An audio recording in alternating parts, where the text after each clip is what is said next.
Éric Zemmour, bonjour. Bonjour. Nous vous recevons pour une chaîne internet qui s'appelle Thinkerview. Est-ce que vous pouvez vous présenter succinctement? Je m'appelle Éric Zemmour. J'ai 63 ans. Je suis né à Montreuil, en Seine-Saint-Denis, le 31 août 1958, d'une famille qui venait d'Algérie, qui était donc de la grande famille Pied-Noir. Et j'ai grandi dans la banlieue parisienne, j'ai grandi à Drancy, et puis ensuite on est venu à Paris, dans le 18e arrondissement, dans les années 70. Et puis ensuite j'ai fait Sciences Po, j'étais diplômé de Sciences Po en 79, et j'ai passé l'ENA en 80-81, j'ai été admissible, vous savez, il y a deux parties, l'écrit et l'oral. Et donc j'ai eu l'écrit, donc j'étais admissible et je n'ai pas eu l'oral. Et puis ensuite, j'ai un peu travaillé dans la publicité, mais ça ne m'a pas plu du tout. Et j'étais journaliste au Quotidien de Paris, de Philippe Tesson. Et puis ensuite, je suis passé par un an et demi à Info Matin, un journal qui a disparu, qui était dirigé par André Rousselet, vous savez. Et puis je suis allé au Figaro, à 97. J'étais journaliste au Figaro, j'ai écrit des livres, d'abord des livres de journalistes politiques, un portrait de Balladur, un portrait de Chirac, puis des romans, puis des essais sur la justice, sur la droite, sur des romans, des livres d'histoire, je dirais, d'histoire de France, mais à ma façon, Mélancolie française, Destin français, et puis j'ai écrit le destin français, le suicide français, qui était une analyse de ce que je considérais comme une décadence depuis 40 ans, et qui a eu un succès retentissant. Et voilà, j'ai écrit aussi mon dernier livre, La France n'a pas dit son dernier mot, est sorti en septembre. Voilà, je suis marié, j'ai 3 enfants. Toutes vos dents? Peut-être pas, non, il doit manquer une là. Et puis voilà, j'ai fait aussi des émissions de télévision, mais ça les gens connaissent davantage. Donc j'étais chez On n'est pas couché pendant 5 ans, et puis Zemmour et Nolo. Et puis la dernière, face à l'info, les 2 ans sur CNews, avec mes amis Christine Kelly, Marc Menant, et voilà. Donc, vous nous avez dit qu'on n'avait pas beaucoup de temps avec vous. Alors, j'ai dit que 1h30, vous m'avez dit 1h30 minimum, j'ai dit 1h30 c'est bien, voilà, on peut toujours, mais voilà, ça me paraît beaucoup, c'est déjà beaucoup de temps, il me semble, mais bon. Mais vous voulez rester avec moi, vous m'aimez déjà beaucoup. Je sais pas si on peut dire qu'on vous aime, mais chez nous on commence à se dérouiller qu'à partir d'1 heure. Ah oula, et moi je vais me dérouiller plus vite. Okay. Alors allez-y. On va parler politique étrangère, finance, terrorisme, hacking et pourquoi on en est arrivé là. Je vous laisse l'honneur de choisir le terrain. Allez-y, dans l'ordre, politique étrangère, comme vous voulez. Okay. C'est vous qui choisissez, c'est vous qui interviewez. Ok, qu'est-ce qui se passe? Qu'est-ce qui se passe? Ouais, qu'est-ce qui se passe aujourd'hui? Ouais. Qu'est-ce qui se passe selon Éric Zemmour? Nous avons une situation, pour moi, qui va occuper tout le XXIe siècle, mais je n'ai pas l'impression de dire quelque chose de très original, qui est l'affrontement entre les États-Unis et la Chine, qui va dominer toute la planète pendant tout le siècle, qui a déjà commencé, mais je vous dis, vraiment, je n'ai pas l'impression de découvrir la Lune. Simplement, pour remettre dans le contexte, je pense que c'est une nouvelle ressucée d'un affrontement classique, je dirais, un double affrontement classique. D'abord, un affrontement classique, vous savez que ce professeur américain a appelé le piège de Thucydide, c'est-à-dire quand il y a une puissance déclinante et qu'une puissance montante, il est rare qu'on échappe au conflit armé. La puissance descendante étant évidemment les États-Unis, la puissance montante étant évidemment la Chine. Nous avons connu ça dans le passé. On peut dire par exemple, d'ailleurs le professeur, je crois que c'est Allison son nom, donne de multiples exemples. Moi j'en avais en tête de simples, c'est-à-dire la France de Napoléon qui contre l'Angleterre de l'époque et l'Allemagne de la fin du 19e siècle contre l'Angleterre, puissance désormais descendante, après avoir été la puissance montante contre Napoléon. Il y a d'autres exemples, évidemment. Et je dirais, c'est doublé d'un autre classique de l'histoire géostratégique, qui est d'ailleurs la même chose que les exemples que je vous ai cités, c'est-à-dire un affrontement entre la mer et la terre, entre la puissance maritime, en l'occurrence les États-Unis, comme il y eut l'Angleterre précédemment, et la puissance terrestre, comme la Chine, comme il y eut l'Allemagne, donc en 14, et la France de Napoléon et de Louis XIV auparavant. Et cet affrontement assez classique, on peut relire tous les classiques de la géopolitique. Quelle est la clé de voûte de cet affrontement-là? Est-ce que vous pouvez le synthétiser? La mer et la terre. La mer et la terre. Je pense que c'est l'affrontement entre la mer et la terre. La clé de voûte, c'est ça. Et on pourrait même un troisième affrontement, que là, j'emprunte davantage à d'autres auteurs, comme et Huntington et René Grousset, qui est l'affrontement entre l'Orient et l'Occident. C'est-à-dire que je pense qu'il y a un troisième affrontement qui est cet affrontement entre l'Orient et l'Occident. Depuis, René Grousset dit, depuis la Grèce antique, qui affrontait la Perse, puis l'Empire romain, vous voyez, contre l'Orient, et on peut comme ça remonter le temps, et Grousset explique très bien que cet affrontement entre l'Orient et l'Occident n'a jamais cessé, et qu'à partir du 7e siècle, du 8e siècle, de l'irruption de l'islam dans le monde, l'Orient a trouvé son porte-drapeau qui est l'islam. Et il y a eu des vagues incessantes de flux et de reflux, de conquêtes et de reconquêtes et de libération. Oui. Si vous m'autorisez à vous couper. Laissez-moi finir au moins mon analyse. Allez-y. Vous avez du temps, alors profitons-en. Donc entre l'islam et la chrétienté, sur 1000 ans d'histoire, et aujourd'hui, c'est ce qui donne une connotation, encore une fois, de guerre de civilisation, que évidemment j'emprunte à Huntington. Nous avons un affrontement entre l'Orient et l'Occident qui est double. C'est-à-dire que nous avons cet affrontement entre l'Amérique et la Chine, ce que j'ai décrit tout à l'heure, et l'affrontement entre l'islam et les terres chrétiennes européennes. Cet affrontement est donc double, cet affrontement de civilisation, et évidemment, vous voyez bien qu'il n'est pas du même registre. D'un côté, il y a une volonté de la Chine de jouer avec les armes authentiques de l'hégémonie mondiale, armes économiques, armes militaires, armes, vous voyez, vraiment géostratégiques. Et puis de l'autre côté, nous avons une guerre de civilisation dans la guerre de civilisation, c'est-à-dire avec l'islam, qui après s'être libéré de la domination occidentale, qui avait commencé avec la conquête de l'Égypte par Bonaparte en 1798, désormais passe à l'offensive par la démographie, évidemment d'abord et avant tout la démographie, donc la conquête de territoire par une population islamique, et l'argent, l'influence d'autres pays, etc. Et je pense que le XXIe siècle, ça va être cet affrontement de civilisation et entre l'Orient et l'Occident, tel que je l'ai décrit depuis quelques minutes. Notre marotte, ici, c'est une de nos marottes, c'est la relation de cause à effet entre pic énergétique et terrorisme. Est-ce que vous voyez une relation de cause à effet entre pic énergétique et terrorisme? Qu'est-ce que le pic énergétique? Le pic énergétique, c'est le fait qu'il n'y ait plus de pétrole, c'est ça? Non, je ne crois pas qu'il y ait un rapport. Il y aura toujours du pétrole d'ailleurs. Hein. Mais absolument, c'est pour ça que je vous dis ça. D'abord. Et vous avez l'air pas très familier avec le sujet, donc je vais délayer mes mots.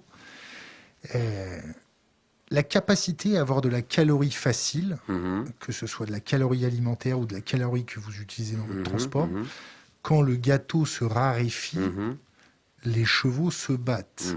Quand il n'y a plus de foin dans les râteliers, les chevaux se battent. Quelles sont vos connaissances sur le pic tout, c'est-à-dire pic matériaux, pic énergétique, pic de composants? Écoutez, je n'ai pas une science apparemment aussi approfondie que la vôtre. Je dis simplement que j'entends ça depuis 40 ans. Je suis plus vieux que vous. Et j'entends ça depuis 40 ans, qu'il y aura un pic du pétrole, un pic de ceci, un pic de cela. Et on découvre toujours de nouvelles ressources. Par ailleurs... On découvre les ressources où et par qui? Par qui? Par les Occidentaux, qui sont toujours ceux qui découvrent depuis 100 ans, depuis la découverte du pétrole. Mais je ne vois, pardonnez-moi, je ne vois pas du tout le rapport entre l'un et l'autre. D'abord, moi, j'appelle pas ça du terrorisme, j'appelle ça du djihadisme. Le terrorisme, c'est une chose, Il y a du terrorisme Katou, il y a du terrorisme... Mais justement, le terrorisme, pour moi, c'est une offensive, vous savez, c'est une forme de guerre asymétrique. Vous savez ce que c'est la guerre asymétrique, évidemment. Ce n'est pas la guerre entre deux États, comme les guerres de Napoléon ou comme la guerre 14.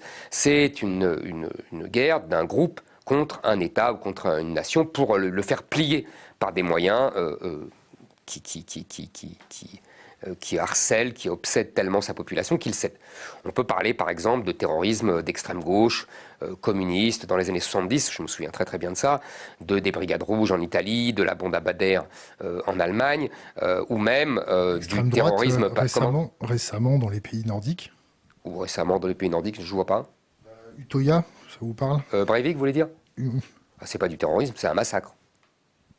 C'est pas pour faire plier le gouvernement norvégien ou non. C'est un massacre. C'est pas du terrorisme pour moi, c'est un massacre horrible. Voilà. Mais je vois pas comme un terrorisme. Mais bon, en tout cas, dans la définition que je le donne.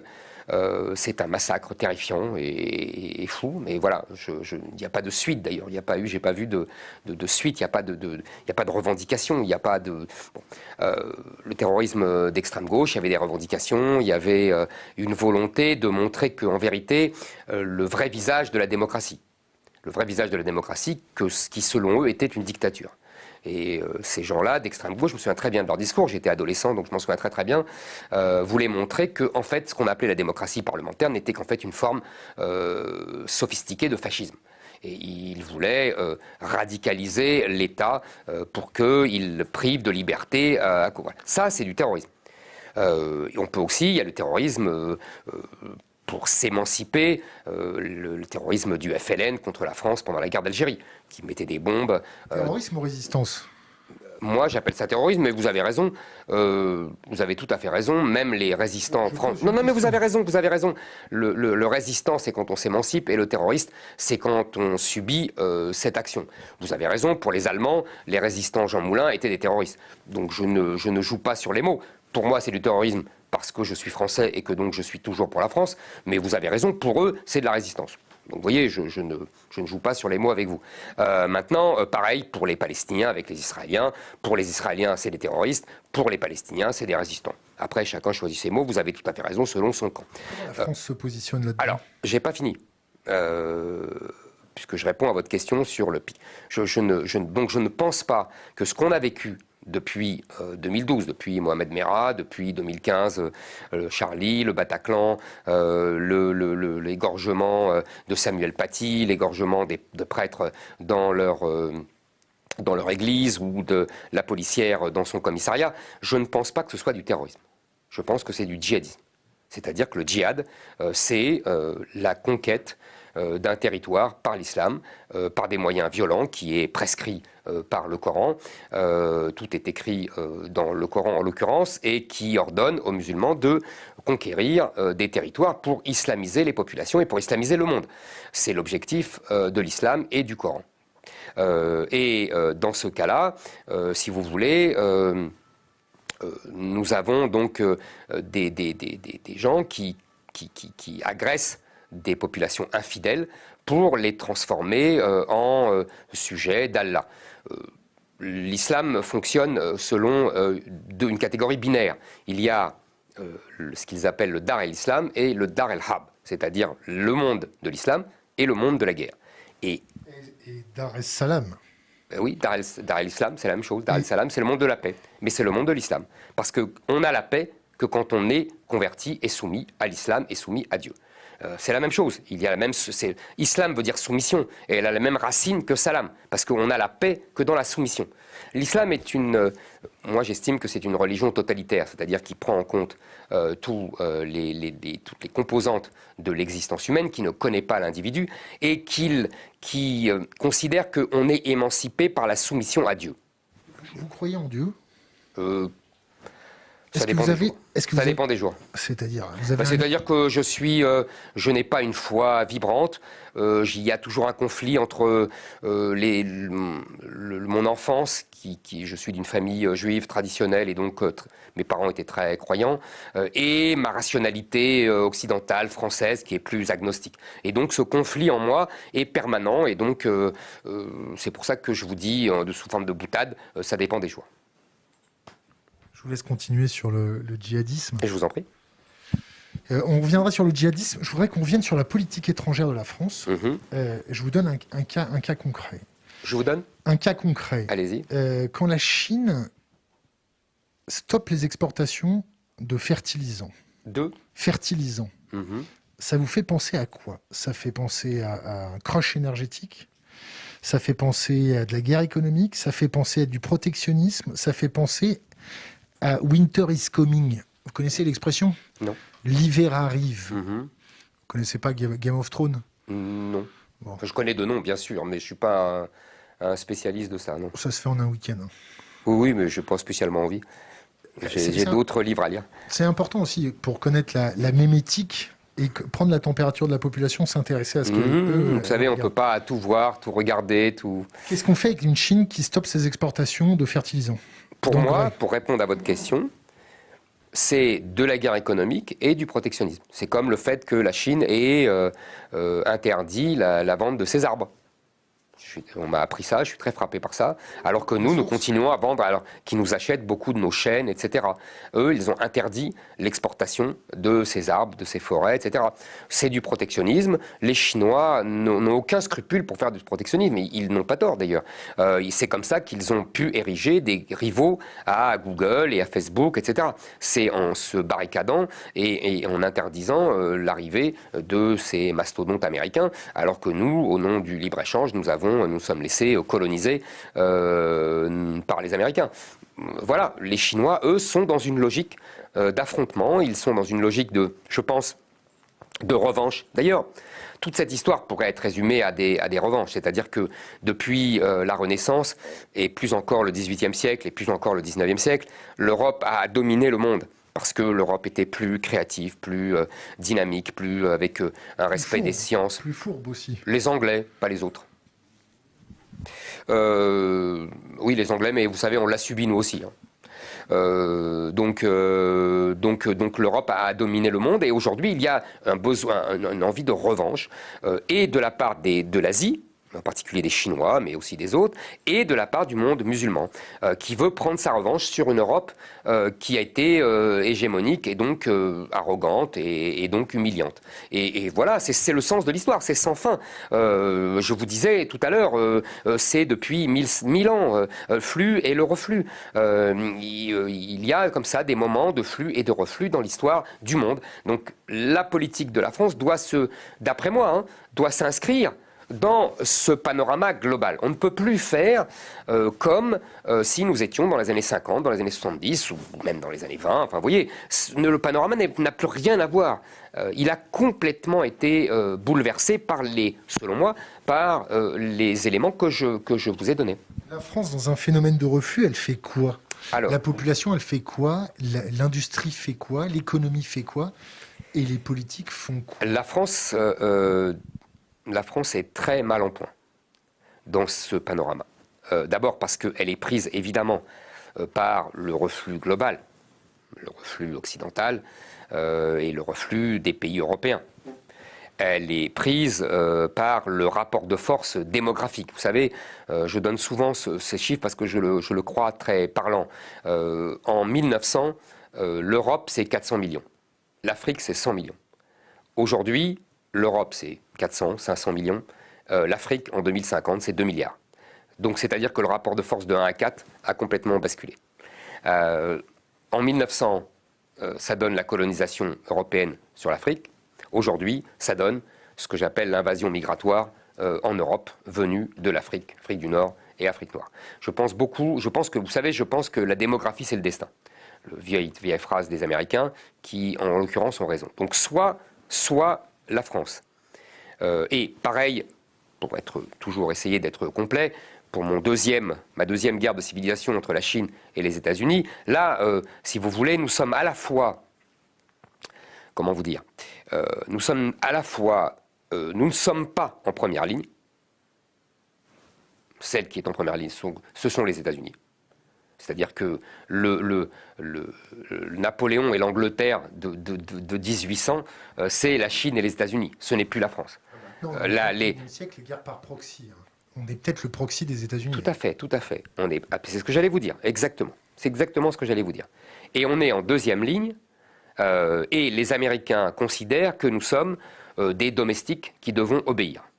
Je pense que nous devons sortir de cet état de suggestion. Je pense que nous avons un double état de suggestion. Mais ça, c'est du wishful thinking. Mais non, c'est pas du wishful thinking. Comment on fait pour sortir de l'emprise américaine sur nos services de renseignement, sur nos tech? D'abord, là on voit que la CIA met un pied dans la porte des startups françaises. On fait quoi? Mais je pense effectivement, vous avez tout à fait raison. Je pense que nous devons nous défendre. C'est une question de volonté politique. Il faut effectivement organiser l'État pour se protéger. Je vous donne plusieurs exemples. D'abord, je pense qu'on sort du commandement militaire intégré de l'OTAN. Sarkozy qui nous a fait réintégrer. Absolument. Je pense que ça a été une grave erreur de Nicolas Sarkozy. Et d'ailleurs... Une erreur ou une forfaiture? J'aime pas... Je n'aime pas, si vous voulez, comme ça, vous voyez... Sarkozy, c'est votre copain, non? Non, c'est pas mon copain. Vous savez, on a des... on a eu des relations complexes parce que j'étais un journaliste naguère assez pugnace et que lui, c'est un type assez, comment vous dire, qui humainement ne supporte pas les critiques. Pour le meilleur et pour le pire. Vous voyez, Henri Guénaud a une très jolie formule sur son ami Sarkozy. Il dit « il est humain, trop humain ». Vous voyez, il ne supporte pas la moindre attaque, etc. Et moi, j'étais, en tant que journaliste, assez pugnace. Et en plus, j'avais des opinions assez contraires aux siennes. C'est-à-dire que je l'ai considérablement critiqué sur cette histoire de retour dans les instances militaires intégrées de l'OTAN. Je l'ai considérablement critiqué quand il a, en 2007, aboli le référendum, le nom du référendum de 2005 et qu'il est passé par la voie parlementaire pour s'asseoir sur la volonté du peuple. Je l'ai considérablement critiqué, je le raconte dans le livre, en direct d'ailleurs, parce que par hasard, j'avais vous savez, un déjeuner autour du président, comme souvent les déjeuners de presse, etc. Et je l'ai critiqué sur cette expédition en Libye, qui pour moi, qui a d'instinct, j'ai dit, ça va être une catastrophe. Donc vous voyez, j'ai des désaccords de fond. Mais je n'ai pas d'hostilité personnelle, etc. Donc c'est pour ça que j'hésite à presser mon. En tout cas, je pense que c'est une grave erreur politique et qu'il n'aurait jamais dû le faire. Le fait qu'il se fasse accompagner par 2 gendarmes pour aller témoigner sur les sondages de l'Élysée, c'est bien, c'est pas bien, c'est normal, c'est pas normal? Je suis... écoutez, je ne connais pas bien cette affaire, donc je ne veux pas me prononcer sur le fond de cette affaire, évidemment. Je ne sais pas ce qui s'est passé vraiment dans Qu'un politique se fasse accompagner par 2 gendarmes pour témoigner. Je pense qu'il y a un certain acharnement des juges contre lui. Manifestement, les juges veulent lui régler son compte, pour des raisons diverses et variées. Mais c'est votre interprétation. C'est mon interprétation, bien sûr. Bah, vous me demandez mon avis. Je le donne. Donc revenons à nos histoires qui sont plus globales, je pense, et plus intéressantes. Sarko accompagné de 2 gendarmes? Je n'aime pas, moi, quand l'image d'un ancien président de la République est... vous voyez, moi, je suis... je respecte les institutions. Je n'aime pas ça. Ça me gêne. Contre le goudron, il a quand même été président de la République. Vous voyez ce que je veux dire? Et le goudron et les plumes? Non, justement, je n'aime pas. Mais vous pouvez dire ça dans un pays où on pratique le régicide, où quand l'élite dépasse les bornes, on leur coupe la tête. Mais qui vous dit qu'on a bien fait de guillotiner le roi Louis XVI? Qui vous dit? Je ne suis pas sûr. Qui vous dit qu'on n'est pas traumatisé depuis? Vous savez, cette histoire de la Révolution, c'est un autre sujet, on pourrait en parler des heures. Je ne suis pas sûr qu'on ait bien fait. En tout cas, ce qui est sûr, c'est qu'ensuite, on a entamé un processus d'instabilité du pouvoir pendant 150 ans. On a sans cesse oscillé entre, entre des périodes de pouvoir autoritaire et des pouvoirs parlementaires excessifs. Enfin, vous voyez, on n'a jamais trouvé la bonne mesure. Voilà, bon, enfin bref, on ne va pas refaire cette histoire. Et le peuple français est à la fois, attention, ne vous méprenez pas sur le peuple français, il est à la fois régicide, vous avez raison, il guillotine les rois, mais en même temps, il veut un roi. Attendez, nous ne sommes pas des Suédois, qui ont un roi d'ailleurs. Nous voulons un roi élu. Vous m'autorisez une parenthèse? Ah, je vous en prie. On a une question sur notre chat qui dit « Bonjour Thinkerview, offrir une plateforme à un ambassadeur des pires théories d'extrême droite qui a déjà beaucoup de visibilité, quelle est votre justification ?» Alors, mon pote, on n'a pas justifié. Ici, on est en France, on reçoit qui on veut, quand on veut et le temps qu'on veut. Parenthèse close. Je vous remercie. En plus, cette accusation d'extrême droite est grotesque. Enfin bon, l'extrême droite, c'est celle qui veut renverser la République. Je ne veux pas renverser la République. À part ça, il n'y a pas d'extrême droite. Vous savez, il y a 70% des Français qui sont d'accord avec moi sur de nombreux thèmes. 70% sur des tas de sondages. Comment ça sort d'où? Quel sondage? Je vais vite, si vous voulez, mais ce que je veux dire, c'est qu'il n'y a pas 70% de gens qui sont d'extrême droite. Et quand il y a 70% qui pensent que l'immigration n'est pas une chance pour la France, qu'on ne se sent plus chez soi, qu'il faut supprimer le droit du sol. Enfin, vous voyez, sur des tas de mesures comme ça, que la France est une terre avec des racines chrétiennes. Enfin, vous voyez, des tas de thèmes que je défends et qui sont approuvés par 60 à 70% des Français. Que la France est en déclin, on est à 75%. Vous voyez, c'est ça que je veux dire quand je dis 70%. Mais c'est pour vous dire que, en vérité, ma position est plutôt centrale. Je réponds simplement à l'accusation d'extrême droite qui est ridicule et qui relève du théâtre antifasciste que la gauche nous sert depuis des décennies. Mais parenthèse encore une fois fermée, je comprends qu'on reste longtemps en fait parce qu'on multiplie les parenthèses et on revient et on perd un peu son fil. Donc revenons à l'origine. Vous me dites qu'est-ce qu'on peut faire contre les États-Unis? Non, qu'est-ce qu'on peut faire avec la Chine? Ah bah non, vous me disiez contre les États-Unis. Non, contre la Chine. Ah bon, avec la Chine. Au départ, c'est contre la Chine. Ah, et après, la deuxième alors, question, avec la Chine, qu'est-ce qu'on fait avec les États-Unis qui ont qui nous considèrent comme des domestiques et qui ont afféodé, vous avez tout à fait raison, et vous auriez pu dire autre chose. Vous auriez pu dire, par exemple, leur scandaleuse façon de se servir du droit pour accuser n'importe quelle entreprise de corruption et pour pouvoir mettre en accusation, voire en prison, les responsables. Vous avez invité histoire M. Pierucci, cette histoire M. Pierucci dont j'ai lu le livre et donc que je connais un peu maintenant, est absolument ignoble, ignominieuse. Je pense que les Européens et les Français en particulier devraient prendre des mesures de rétorsion, devraient faire la même chose aux Américains. Vous voyez, vous me demandez qu'est-ce qu'on fait. Par exemple, là, sur leurs mesures juridiques qui leur permettent, dès que quelqu'un utilise le dollar ou dès que quelqu'un utilise un ordinateur parce qu'il y a des composants américains, d'envoyer la justice de façon extraterritoriale, c'est absolument un abus de pouvoir incroyable. C'est vraiment un abus de pouvoir de puissance impériale. Donc là, les États-Unis nous sortent du dollar, nous sortent de SWIFT, et on fait quoi? On fait comme les Iraniens, on crée un système bancaire? Je ne pense pas qu'ils nous sortent du dollar. Je ne pense pas. Je pense que, vous savez, le général de Gaulle a affronté les États-Unis et ils ne nous ont pas sortis des institutions mondiales, etc. Mais je reviens à votre histoire de Chine. Je pense qu'effectivement, c'est là où est notre problème. C'est que, d'un côté, nous devons retrouver notre indépendance par rapport aux États-Unis, et j'y reviendrai si ça vous intéresse. Et par ailleurs, il faut être méfiant avec la Chine. Il ne faut pas être naïf avec la Chine. La Chine n'est plus la grande puissance misérable reconnue par le général de Gaulle, qui était tellement contente d'être reconnue par le général de Gaulle en 1964. Ils n'ont pas oublié. Ils n'ont pas oublié, c'est déjà ça. Donc on a au moins un crédit. De toute façon, ils n'oublient rien, je pense, les Chinois. Je pense qu'ils sont sur le temps long, ils sont sur le temps des siècles que j'ai essayé de tracer avec vous. Donc je pense que tout ce que je vous ai dit, je pense qu'ils l'ont en tête et bien d'autres choses encore. Eux, ils sont évidemment dans leur histoire, dans l'histoire des concessions du 19e siècle, de l'impérialisme européen, etc. Donc ils sont dans cette revanche-là. Et c'est ce qui explique beaucoup de choses chez eux. Donc maintenant, par ailleurs, ils nous croient décadents. Je pense qu'ils nous croient décadents. Ils pensent, non sans raison, il faudrait nuancer évidemment, mais non sans raison, que notre individualisme qui a fait notre force à partir de la Renaissance, c'est-à-dire qu'on s'est émancipé des tutelles religieuses, obscurantistes, etc., pour aller vers la science, etc. Je pense qu'aujourd'hui, notre individualisme est arrivé à bout à bout de souffle, et qu'il désintègre aujourd'hui nos sociétés, et que nous avons besoin de retrouver le sens du collectif, du patriotisme, de l'autorité de l'État. Vous voyez, parce que notre individualisme fou nous empêche d'avoir une société ordonnée. Mais bon. Donc revenons à la Chine. Je pense qu'il faut être méfiant. Je pense qu'il ne faut pas être naïf avec les Chinois, mais nous devons essayer d'être une puissance d'équilibre.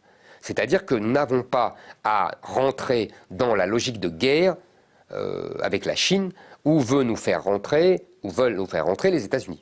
Mais en revanche, nous devons être très méfiants, parce que vous avez parlé des Américains les services secrets américains qui se permettent qui se croient chez eux, chez nous.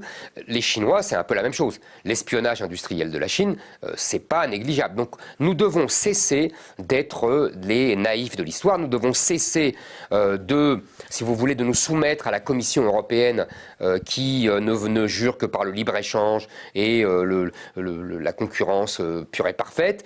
Nous devons retrouver des compétences d'État. Nous devons aussi, et là c'est de l'autre côté, pour les États-Unis, cesser de chercher à tout prix l'accord avec l'Allemagne. Parce que, in fine, notre problème avec l'Allemagne, c'est que l'Allemagne, elle, se soumet toujours aux États-Unis finalement. Et que pour elle, son protecteur américain est indiscutable et pas négociable. Et donc, c'est le grand problème d'Emmanuel Macron.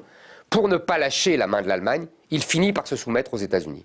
Alors qu'il fait des diagnostics assez justes. Quand il a parlé de mort cérébrale de l'OTAN, il avait tout à fait raison. L'OTAN n'aurait jamais dû survivre à la chute du mur et la disparition de l'Union soviétique. Et l'OTAN n'aurait pas dû survivre non plus à l'incroyable arrogance turque protégée par les Américains. Vous parliez de proxy tout à l'heure. Voilà un bon exemple de proxy. Les Turcs sont le proxy des Américains et qui ne nous défendent absolument pas et qu'ils doivent... Ils ont acheté des S-400 il n'y a pas très longtemps. Hein. Je sais bien. Mais accordez-moi avec comment vous dire, pour le moins la tolérance des Américains. Les Américains n'ont pas, ils n'étaient pas contents, mais enfin, ils en ont pas fait, ils en auraient fait beaucoup plus pour d'autres pays de l'Alliance Atlantique. Vous savez pas ce qu'ils ont fait dans le dos. Certes. Revenons à des cas concrets. C'est pas dénué de cohérence ce que vous racontez. Merci. J'essaye. Ça ressemble un peu à Yaka Faucon. Vous faites un constat, mais en termes de préconisation opérationnelle de terrain, c'est nébuleux. Alors, je prends l'exemple de l'immigration. Ouais. Ensuite, on prendra l'exemple des Chinois, l'exemple des Américains, l'exemple de la guerre économique. Donc l'immigration, on fait quoi? On fait un mur, on fait pas de mur, en sachant le réchauffement climatique arrivé. On renonce à l'hospitalité, à l'entraide. On fait quoi? On dit maintenant, les pauvres, vous crevez chez vous. On a niqué la planète, c'est super bien. Maintenant, on va vous auto-réguler avec le soleil. On fait quoi? Vous avez une vision un peu, comment dire, schématique, pour ne pas dire caricaturale. Alors, merci de résumer ma parole à schématique et caricatural. Comment? Merci de résumer ma parole à schématique et caricatural. Je pense. Là, en l'occurrence, quand vous avez dit ça, je pense pas que, par exemple, que la colonisation, c'est ça, vous faites référence à cela. Non, je fais référence à, il y a un réchauffement climatique, il y a des populations qui vont être amenées à bouger. On fait quoi? On leur tend la main, on leur tend pas la main, on fait des murs, on fait quoi? Je pense qu'on ne tend pas la main à des gens qui vont nous remplacer. Est-ce qu'on tend la main à des gens qui sont en train de crever? On ne tend pas la main. Les gens qui sont en train de crever, d'abord, si vous voulez, c'est nous qui allons crever si on leur tend la main. Donc il faut choisir. C'est chacun son cul et Dieu pour tous. Absolument. Nous devons sauver notre civilisation. Voilà. Notre devoir pour l'humanité, c'est de sauver notre civilisation qui fait partie de la diversité humaine. Et si nous nous soumettons à votre loi humanitariste... Pourquoi vous dites ma loi c'est vous qui dites qu'est-ce qu'on fait. Je vous réponds. Je pose la question. Oui, enfin, vous posez la question de façon un peu orientée. Vous avez l'air de dire que... Et vous amalgamez mes réponses ou mes questions pour me donner une teinte. Je comprends votre question. Non, mais je comprends le sens de votre question. Vous avez le droit. Donc j'arrive à articuler des mots, c'est bien. Mais je comprends... Je comprends, mais je ne vous fais aucun procès d'intention. Vous avez le droit de penser que notre devoir d'accueil est supérieur à tout. Vous avez le droit. Je pense le contraire. Je pense que, vous savez, au départ, ils sont des gens qui risquent de mourir. Je répondrai à ça après d'ailleurs. Et ensuite, ils deviennent des conquérants ici. Donc, si vous voulez, moi, je ne veux pas que mon pays soit conquis. Ok, donc si j'extrapole votre raisonnement, on fait des frappes préventives et puis on les atomise tout de suite. Vous voyez, vous êtes toujours dans la caricature. Non, je n'ai jamais dit ça. Je dis simplement que nous devons. Il y a des chiffres simples. Nous avons 275 000 d'entrées légales par an. Regroupement familial, immigration familiale, étudiants, très peu de travail, 14% de travail. Vos chiffres, ils sortent d'où? Des sources officielles, l'INSEE. Nous avons ensuite 130, 140, 170 000 selon les années. Je parle des dernières années, 2019, 2020, fausse un peu les statistiques. En 10 ans, ça fait la population d'une ville française. Exact, c'est le droit d'asile, ce que j'ai dit. Et vous savez comme moi, je suppose, que 80% sont déboutés, mais que la plupart restent, puisqu'on ne renvoie que 10% de ces 80%. Donc on a à peu près, allez, pour aller vite, 400 000 entrées légales tous les ans. On a par ailleurs les clandestins, qui sont, d'après les chiffrages, évidemment, les clandestins, on ne sait pas le compter à l'unité près, qui sont entre 300 000 et 900 000, puisque on calcule par rapport à ceux qui utilisent l'AME, vous savez, l'aide médicale d'État, et ils sont 300 000 ceux-là, et on dit que c'est entre 2 et 3 fois, les clandestins, ceux qui utilisent l'AME. Donc, je vous dis ça, moi, je prends les chiffres officiels, les chiffres des gens qui sont des spécialistes et que je lis. Donc tout ça, ça fait beaucoup de monde, ça fait 400 000 par an, sans compter les clandestins. Donc au bout d'un mandat de 5 ans, ça fait 5 x 4, 22 millions. Je pense que nous sommes en danger de mort. Cette immigration est en train, je le répète, de nous remplacer. Nous avons une autre civilisation qui nous remplace. Donc nous devons arrêter. Donc là, vous me dites qu'est-ce qu'il faut faire ? Il faut interdire le regroupement familial.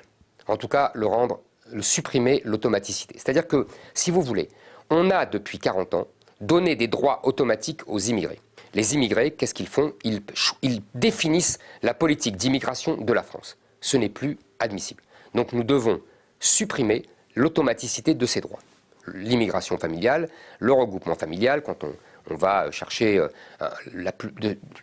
la plupart des cas, c'est un jeune homme ou une jeune femme, mais le plus souvent c'est des jeunes hommes, qui sont originaires d'Algérie, de Tunisie, de Maroc ou d'Afrique, leurs parents, et qui vont chercher une femme au bled, dans le village de leurs parents, et qui la ramènent. C'est 90 000.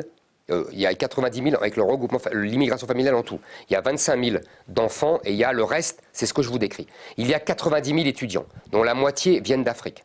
Je pense qu'il faut arrêter tout cela. Voilà. On renonce à irradier des valeurs françaises grâce à l'éducation. Ah oui, on renonce. On renonce à cela. Si vous appelez les 90 000 étudiants par an irradier les valeurs françaises, moi j'appelle ça une invasion. C'est un soft power aussi. Non, mais je vais vous dire, les bons étudiants, les meilleurs étudiants, ils vont aux États-Unis et en Angleterre, d'où qu'ils viennent. Voire au Canada ou en Australie. Parce qu'on leur fait des permis de travail plus faciles. Non, parce que c'est plus cher et que donc ils ont l'impression que les universités sont meilleures. Nous, on les fait payer le prix des étudiants français, alors que leurs parents n'ont absolument pas contribué à l'édification de toute la politique scolaire. C'est avec nos impôts qu'on paye ça, et pourtant ils ne payent pas un impôt supplémentaire. Mais la France a profité de l'Afrique pendant des siècles. Non, la France n'a pas profité de l'Afrique. L'Afrique lui a coûté. La colonisation a coûté à la France. Le plutonium, il sort d'où ? Mon cher, le plutonium, on en a depuis qu'on n'a plus des colonies. Le développement industriel français s'est fait, comme le développement industriel de toute l'Europe, sur le charbon. Il n'y avait pas de charbon en Afrique. Le pétrole, qu'il n'y avait pas d'ailleurs très peu en Afrique, c'est la France qui l'a découvert en Algérie. On a permis à l'Algérie d'avoir une rente pétrolière depuis 50 ans. Sinon, on n'en a jamais profité. Il n'était plus colonisé. Les ressources naturelles qu'on prend en Afrique, c'est depuis qu'ils sont indépendants. On les achète. Donc, ce n'est pas la colonisation qui a permis à la France de se développer économiquement. C'est le charbon et le travail de ses ouvriers. Bon. Il faut arrêter avec ça. La colonie nous a coûté. D'ailleurs, je vous renvoie au livre « Le pauvre est mort », c'était un ami, M. Marseille, qui a très bien analysé ça, et vous verrez que la colonisation nous a coûté. D'ailleurs, quand le général de Gaulle, vous avez qu'à chercher dans « C'était de Gaulle » de Perfit, quand le général de Gaulle donne l'indépendance à l'Algérie, il le fait d'abord parce qu'il ne veut pas, comme il dit, que son village devienne Colombey les deux mosquées, et qu'il pense qu'il ne peut pas y avoir d'intégration des Arabes en France parce que c'est deux civilisations qui sont étrangères, ce qu'il appelle l'huile et le vinaigre. Mais aussi, parce qu'il explique, vous verrez, vous le trouverez aisément dans le texte de Perfit, il explique très bien que les colonies nous coûtent très cher, parce que les colonies poussent la France en particulier, beaucoup plus que les Anglais qui ont une conception commerçante de leurs colonies. Les Français, eux, veulent amener les populations colonisées au niveau de standard de vie de la population française. Et d'ailleurs veulent lui apporter la civilisation. C'est le grand mot de Victor Hugo. Nous sommes un pays dans la lumière, nous apportons la lumière à des peuples dans l'obscurité. C'est ça l'esprit de la colonisation française. C'est un mouvement de gauche. Comment ? Un peu prétentieux quand même. C'est très prétentieux. Vous avez tout à fait raison, mais c'est la France du 19e siècle. Et c'est un mouvement de gauche. Ce sont les républicains qui colonisent au nom de la civilisation. Et donc, à partir d'un certain moment, ça nous coûte trop cher. Et c'est De Gaulle a cette expression amusante. Il dit « Nous ne pouvons pas leur donner l'égalité, donc nous leur donnons la liberté, et alors bye bye ». Vous verrez, c'est écrit exactement comme ça. Pendant la guerre 39-45, oui. Les Sénégalais sont venus défendre la France. Comment ? J'ai pas entendu, excusez-moi. Pendant la guerre 39-45, oui. Les Sénégalais sont venus défendre la France. Les Sénégalais se sont battus pour la France. Mais vous savez, ce n'est pas les Sénégalais qui sont le plus morts pour la France. Ils se sont battus valeureusement, comme en 14. D'ailleurs, je suis étonné que vous ne parliez pas de 14. Laissez-moi y venir. Parce que c'est surtout en 14. Mais si vous parlez des guerres, si vous parlez de la guerre 14, effectivement, nous avons fait venir des troupes coloniales, comme on disait à l'époque. Vous auriez pu dire aussi, d'ailleurs, il n'y a pas que les Sénégalais. Le Vietnam. Il y a les Vietnamiens, oui. Il y a aussi les Maghrébins, les Tunisiens, les Marocains, les Algériens. D'ailleurs, il y a beaucoup de troupes pieds noirs, on a oublié, moi je sais parce que j'ai de la famille qui était dans ces troupes-là. Je tiens à vous dire quand même que ces troupes-là, oui, il y a eu des morts, en 17 comme pendant la guerre, 40, que ceux qui sont morts en masse, ce ne sont pas eux. Ce sont les Bretons, ce sont les Corses, qu'on a envoyé en première ligne à l'offensive de 14. Et tous ces polytechniciens, tous ces normaliens, Peggy, morts, sabre au clair, en 14. Ce sont eux qui sont morts. Ce sont les villages avec les monuments aux morts, avec parfois tous les membres d'une famille, sur le même monument aux morts. La guerre 14, c'est ça. Et 40, on oublie toujours 40, mais en un mois, en 2 mois, il y avait le rythme de mort de la guerre 14. Il y a eu 100 000 morts. Et ce ne sont pas des troupes coloniales. Il y en avait, mais il n'y avait pas. C'était des troupes françaises de souche. Donc il faut arrêter avec ça. Oui, il y a eu des combattants, je ne disconviens nullement, il y a eu des combattants valeureux.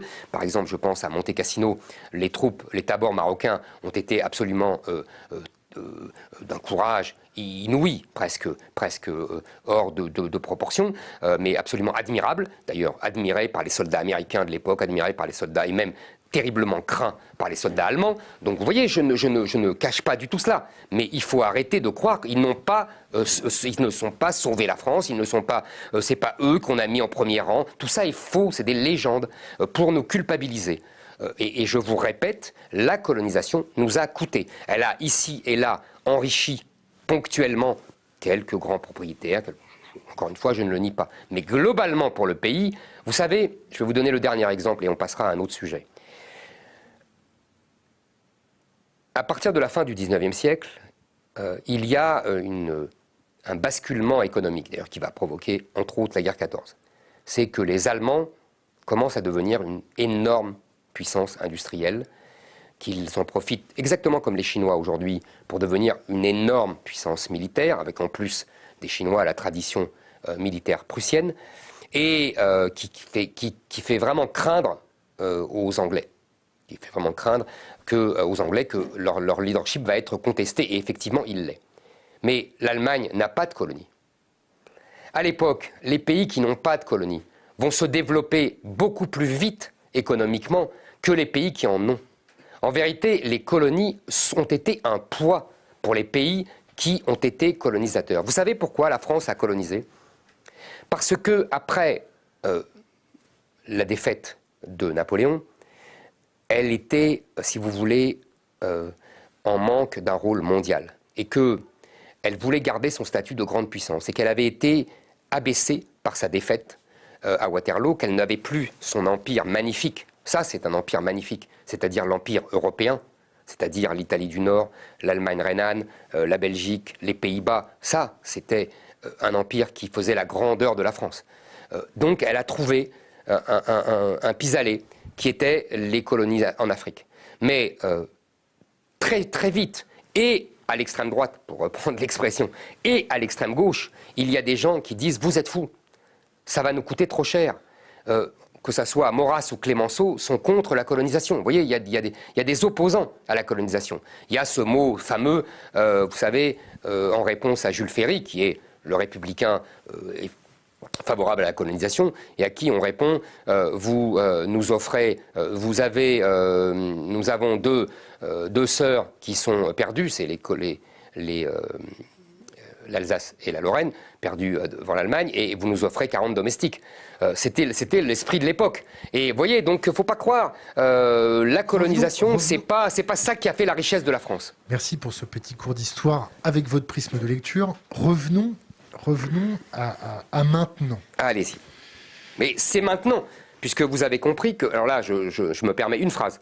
Vous avez compris que votre lecture de la colonisation qui a permis d'enrichir la France est le fondement de toute l'argumentaire décolonial pour exiger de la France repentance et rémunération sonnante et trébuchante et privilège à la population qui est issue de ces colonies. Alors, à titre d'information, vous êtes à milieu de ma perception sur la situation de la colonie en France. Mais bon, passons. Bah, écoutez, alors vous jouez bien, alors c'est bien, bravo. Non, on remet son micro. Ah, pardon. Ouais, la petite pastille derrière la veste. Derrière la veste. Non, le blanc derrière la veste. Derrière la veste. Voilà. Et par... Ah, c'est aimanté. Voilà. Et là, on pose le micro dessus. Et normalement, ça tient tout seul. Vas-y. Ah, non, je vous envoie un technicien tout de suite pour remettre le micro. Excusez-moi, je ne suis pas très doué. Donc, pendant que les gens peuvent encore m'écouter,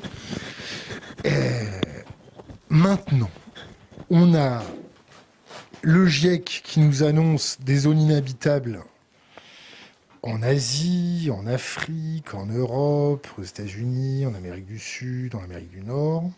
Ça va créer énormément de mouvements de population. On fait quoi? Je vous répète, on ne les reçoit pas.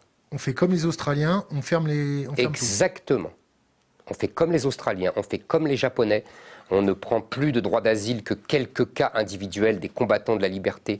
On arrête le regroupement familial, on arrête l'immigration, on expulse tous les clandestins, on arrête de les soigner gratuitement avec l'AME, on arrête de les recevoir dans nos universités pour 3 fois rien, on arrête tout ça. Et en plus, on va plus loin, on expulse leurs délinquants étrangers et on enlève la nationalité française à tous les binationaux qui sont des délinquants. Et on les expulse aussi. C'est-à-dire qu'on arrête, on arrête tout. On tend vers l'immigration zéro. Ok, et si les pays d'origine les refusent, on fait quoi? Si les pays les refusent, on supprime l'aide au développement des pays qui les refusent. Ok. Est-ce qu'on construit un mur? On ne construit pas un mur parce qu'il y a des frontières énormes en France. On fait simplement pour envisager une police militarisée des frontières qui fait respecter les frontières. Et on suspend Schengen jusqu'à nouvel ordre tant que les frontières européennes ne sont pas vraiment sécurisées, ce qui risque de prendre du temps vu la mentalité immigrationniste de la Commission de Bruxelles qui relaye avec le Parlement européen les attaques contre Frontex, alors que Frontex essaye vraiment de façon modeste de renvoyer quelques migrants. Oui. Revenons aux États-Unis. on s'est rendu compte avec les révélations de Snowden que la France était un gruyère pour eux, une mode de beurre. Pas seulement la France d'abord, d'ailleurs. Oui. L'Allemagne, enfin tous les pays européens. Donc on leur dit quoi? On prend leurs diplomates, d'ailleurs. On n'a même pas d'ambassadeur américain en France, on a un chargé de mission, c'est-à-dire le respect qu'ils nous portent. On fait quoi? On prend tout ce qu'il y a dans l'ambassade, on les expulse, et puis on vérifie ce qu'ils ont au dernier étage de leur ambassade. On fait quoi? Moi, je pense que, vous savez, vous avez l'air... Il ne faut pas exagérer. Les Américains ne sont pas nos ennemis. Ce sont quand même nos alliés. Donc, si vous voulez, je pense qu'on est ferme avec eux. C'est-à-dire qu'on cesse la naïveté. Je pense que c'est important. Mais la fourmi, on ne va pas rentrer dans les détails là. La fourmi, quand elle est ferme avec mon 47, elle le comprend tout de suite qu'elle ne va pas être ferme longtemps. Je n'ai pas compris, excusez-moi. La fourmi oui. qui veut être ferme avec moi, elle ne va pas être ferme contre mon 47 longtemps. Mais je pense que vous exagérez le rapport de force. Je pense qu'évidemment, les États-Unis sont plus puissants que nous, ça ne se discute pas. Mais nous sommes une puissance nucléaire, nous sommes aussi membres du Conseil de sécurité, nous avons un réseau diplomatique absolument exceptionnel. Les vecteurs de nucléaire sont complètement dépassés. Hein. Vous ne croyez pas que vous exagérez un peu là? Vous avez fait votre service militaire? Non, mais je vois pas le rapport avec l'arme nucléaire, hein, pardonnez-moi. C'est quoi un vecteur? Comment? Un vecteur. Mais en tout cas, écoutez, je ne crois pas vraiment que nos vecteurs, comme vous dites, c'est-à-dire les armes qui portent les armes nucléaires, la bombe nucléaire, soient dépassées. Excusez-moi, je connais des gens qui... chez Dassault, par exemple, pour les Rafales qui portent les armes nucléaires, je ne pense pas qu'ils soient dépassés, au contraire. Je ne pense pas que les sous-marins nucléaires que l'on construit, vous savez qu'on est les seuls avec les Américains à construire chaque pièce de nos sous-marins nucléaires. Non, c'est plus vrai maintenant qu'Alstom. Bon, ok. Excusez-moi. Turbine Arabelle. Non mais oui, les turbines Arabelle, je connais l'histoire évidemment puisque j'ai lu le livre de Pierucci.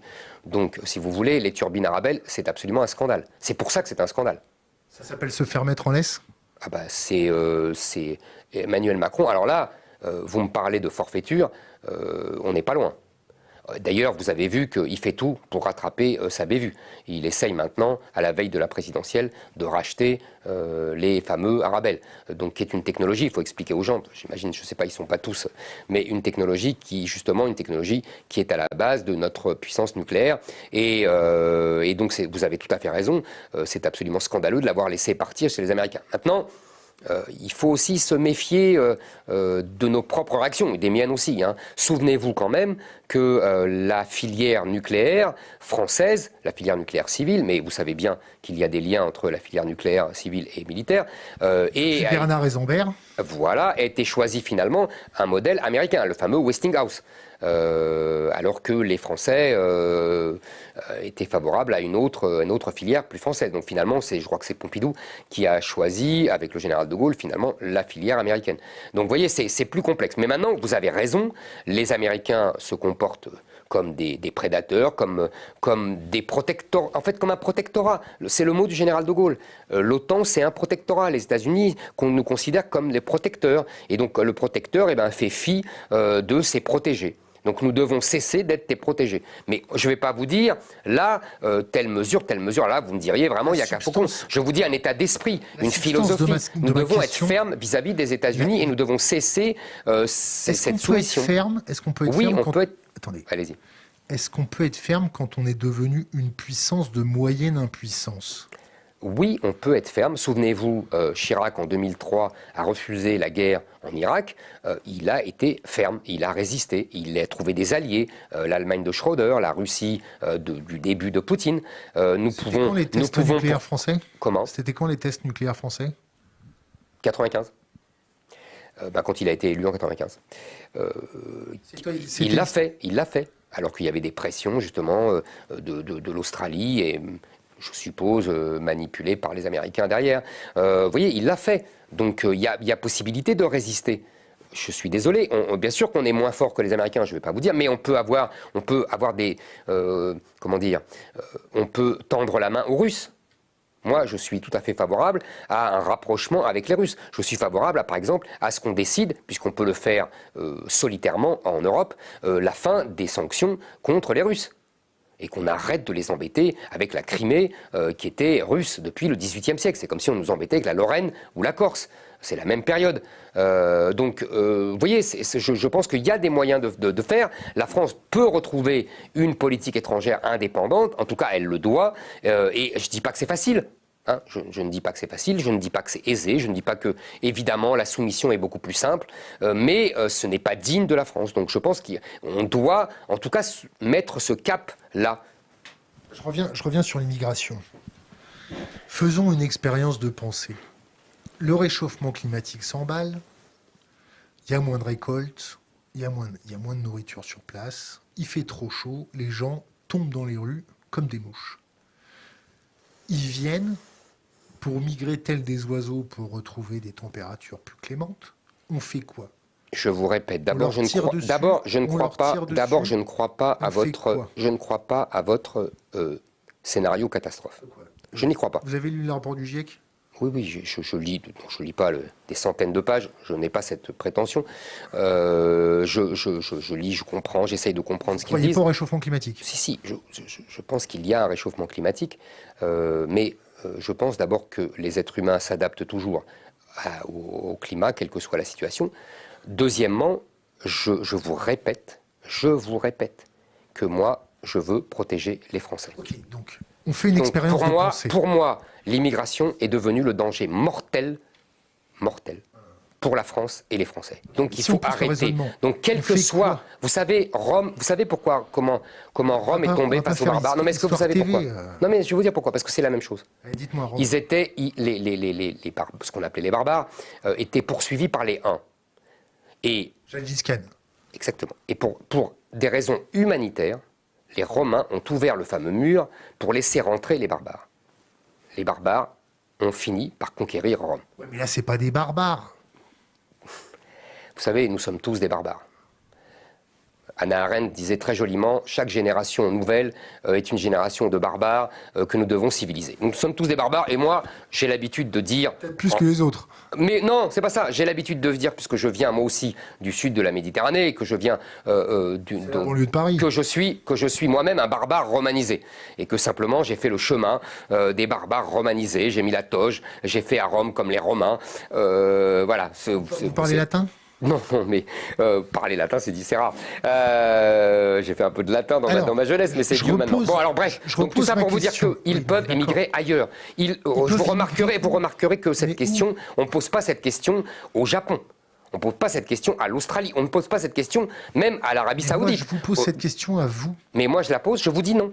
D'accord. Je vous dis, quoi qu'il arrive, je vous dis non. S'ils continuent.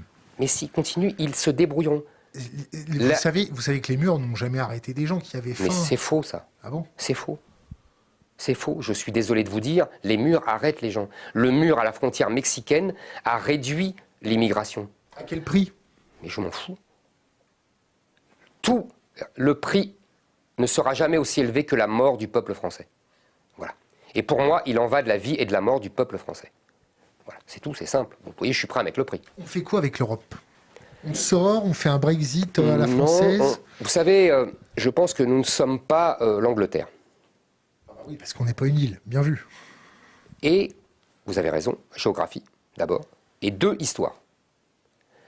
Nous n'avons pas gagné toutes les guerres du XXe siècle. Et donc, nous n'avons pas la force. Nous l'avions jadis. Au XIXe siècle, vous savez, Stendhal raconte que... On avait nos colonies. Non, pas du tout. Pas du tout. Vous méprenez, vous savez, sur les colonies. Les colonies n'ont jamais... Les Français s'en sont moqués jusqu'en 1932 à l'exposition coloniale. D'ailleurs, ça a désolé les républicains. Il n'y a pas de mouvement politique et populaire en faveur de la colonisation. En revanche, Stendhal racontait qu'en 1810, le Français se sentait vraiment supérieur au reste de l'humanité. Ça peut rester, hein. Oui, mais il y a aujourd'hui, au contraire, un sentiment de déclin, d'infériorité, de culpabilité, qui fait que le français, il n'est plus du tout le français de 1810. Et je le regrette moi, mais bon, c'est comme ça. Donc les Français ne s'imaginent plus seuls. Ils ont besoin de se sentir soutenus avec des alliés, même si ces alliés, en l'occurrence, ne sont pas très amicaux et sont plutôt des rivaux qu'autre chose. Mais passons.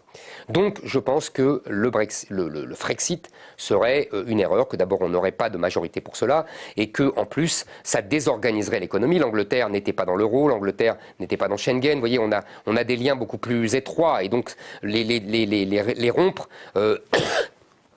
désorganiserait complètement l'économie. Et moi, je veux me focaliser sur ma priorité, qui est l'immigration dont je vous parlais tout à l'heure. Vous êtes vacciné?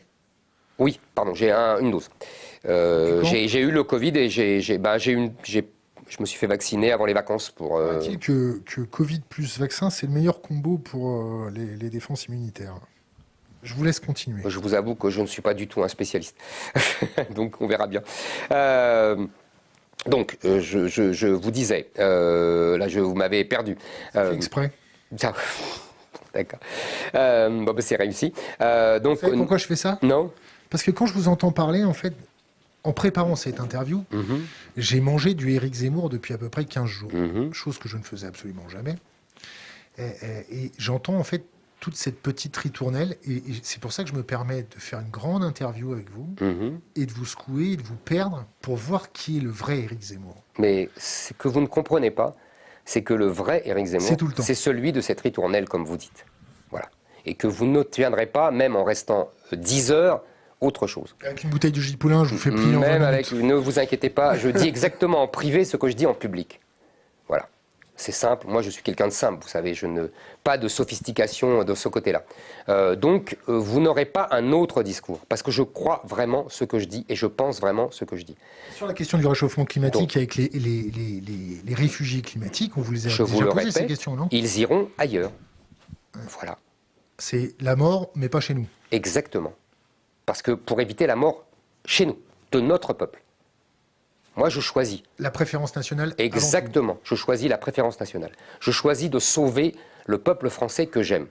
Mais le peuple français, avec ses valeurs d'aider les plus pauvres, ses valeurs catholiques. Oui, oui. Vous avez tout à fait raison. La main. Vous avez tout à fait raison. Comme Saint-Martin qui coupait sa cape pour donner aux pauvres. Vous avez tout à fait raison. C'est très juste ce que vous dites. Sauf que, vous savez, on ne peut pas... Saül. Je crois que c'est... je ne sais plus, je ne sais pas si c'est Saint Augustin ou un autre saint qui disait « On ne peut pas vouloir le bien jusqu'au mal ». Voilà. Donc, là, on est en plein dans cette phrase. Comment il a fini, Saint Augustin? Il a fini. Comme nous tous, nous finirons, malheureusement. D'ailleurs, il faudrait vérifier, parce que c'est pas sûr que ce soit Saint Augustin, mais en tout cas, la phrase, j'en suis sûr. Et je pense effectivement que nous sommes à ce niveau-là. C'est-à-dire que oui, vous avez raison, les valeurs chrétiennes, d'hospitalité, de main tendue vers l'autre, le pauvre en particulier, sont réelles. Maintenant, il faut quand même préciser. Quand on dit les valeurs d'hospitalité, quand le pape fait référence à ces valeurs-là, on nous dit toujours « vous devez accueillir l'étranger ». Vous savez, c'est une phrase qui date même de l'Ancien Testament. Parce que la part du pauvre et tout le tintouin. Absolument, et surtout accueillir l'étranger.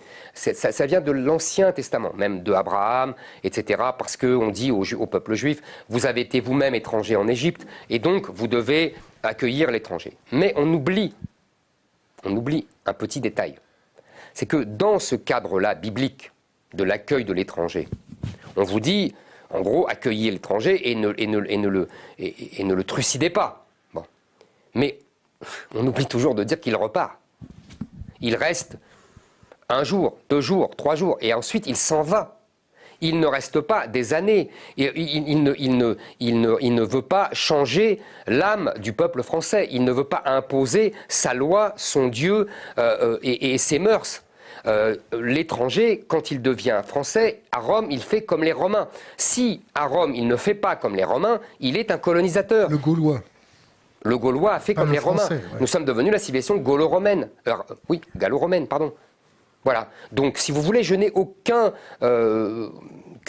culpabilité. Je pense effectivement, si nos valeurs chrétiennes deviennent un danger, nous devons d'abord penser à notre survie et à la survie du peuple français. Il faut supprimer les valeurs chrétiennes. Non, il ne faut pas supprimer les valeurs chrétiennes, il faut au contraire d'abord qu'elles soient respectées. J'aime bien parce que, en général, les gens qui invoquent les valeurs chrétiennes, c'est les gens qui se moquent complètement du christianisme et qui n'ont absolument pas foi en Jésus-Christ. Donc, si vous voulez, n'oubliez pas que c'est d'abord ça, les valeurs chrétiennes. C'est d'abord la foi en Jésus-Christ. Et ensuite, il y a ce discours d'amour, etc. Mais l'amour ne doit pas détruire la loi et ne doit pas détruire la survie d'un peuple. Je vous le répète, quelqu'un qui par amour se sacrifierait et se tuerait, c'est un suicide. Ce n'est pas un geste d'amour et ce n'est pas conforme aux valeurs chrétiennes. Il faut arrêter avec ça. Là, nous sommes dans ce cas-là. Donc, nous devons considérer que l'accueil de l'autre devient meurtre de soi. Donc, dans ce cas-là, nous devons arrêter. Voilà, c'est tout. Donc l'Europe ? Donc l'Europe doit également, si vous voulez, nous avons à la Commission européenne, au Parlement européen, dans les instances européennes, une idéologie immigrationniste. En gros, c'est le raisonnement économique, il va manquer, les Européens font moins d'enfants, donc il va manquer des bras, des consommateurs, donc il faut faire venir des gens.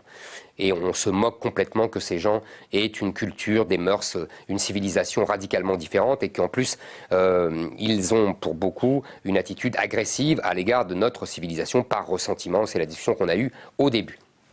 Donc, je pense que nous devons dire à la Commission européenne, nous devons dire au Parlement européen, nous devons dire aux juges européens, qu'ils soient Cour de justice ou Cour européenne des droits de l'homme, que nous considérons qu'il en va de la survie de la France et que donc nous ferons qu'à notre tête. Et que s'ils ne sont pas contents, c'est la même chose. Si, par exemple, la Cour européenne nous sanctionne parce que nous n'avons pas respecté le fameux article 8, vous savez, de la Convention européenne des droits de l'homme qui précise que tout homme a le droit à une vie familiale normale, principe ô combien vénérable, mais qui nous oblige à accueillir des centaines de milliers de personnes par an, ça, ce n'est pas possible. Donc dans ce cas-là, nous dirons que nous sortirons de cet article 8, et s'ils insistent, nous sortirons même de la Cour européenne des droits de l'homme. Vous savez, avant, sous le général de Gaulle, il n'y avait pas de saisie de la Cour européenne des droits de l'homme. Voilà. Et je ne crois pas que nous étions un pays qui ne respectait pas les droits de l'homme. Donc il faut arrêter avec ça. C'est la France qui a inventé les droits de l'homme, avec à la limite l'Angleterre. On ne respecte pas les droits de l'homme vu l'état de nos prisons, non ? Écoutez, je ne pense pas que l'état de nos prisons est dû au fait que simplement, comme nous avons effectivement accueilli des millions d'étrangers et qu'il y a une énorme surdélinquance de ces populations, nous sommes submergés. Donc je pense qu'on réglera la question des prisons quand on expulsera les délinquants étrangers. Pourquoi, selon vous, il y a une surreprésentation de la délinquance dans les minorités que vous décrivez ? Pour plusieurs raisons. On peut considérer que, d'abord, si vous voulez, il y a traditionnellement une surdélinquance dans les populations immigrées récemment. On a eu ça avec les Italiens à la fin du 19e siècle. On a eu ça avec même les bandes pieds noirs dans les années 50, 60. Voilà. Ça, c'est le premier fait qui est indéniable et que je ne conteste pas. Maintenant, on a dépassé ce stade-là et on a dépassé cette époque-là. Je pense qu'il y a aujourd'hui ce que j'appelle un djihad du quotidien. C'est-à-dire que, mais vous allez dire que c'est Marie Tournelle habituelle, je l'ai déjà dit effectivement, mais vous savez, comme je vous l'ai dit, je ne dirais pas autre chose que ce que j'ai dit. Vous avez grandi dans le 18e arrondissement de Paris, non ? Comment ? Vous avez grandi dans le 18e arrondissement de Paris ? À l'adolescence, oui. Quelle rue ? Doudoville. Une rue qui descend du métro Château-Rouge. Rue Le Thor, vous connaissez ? Rue Le Thor. Ah non, je ne connais pas, c'est où ?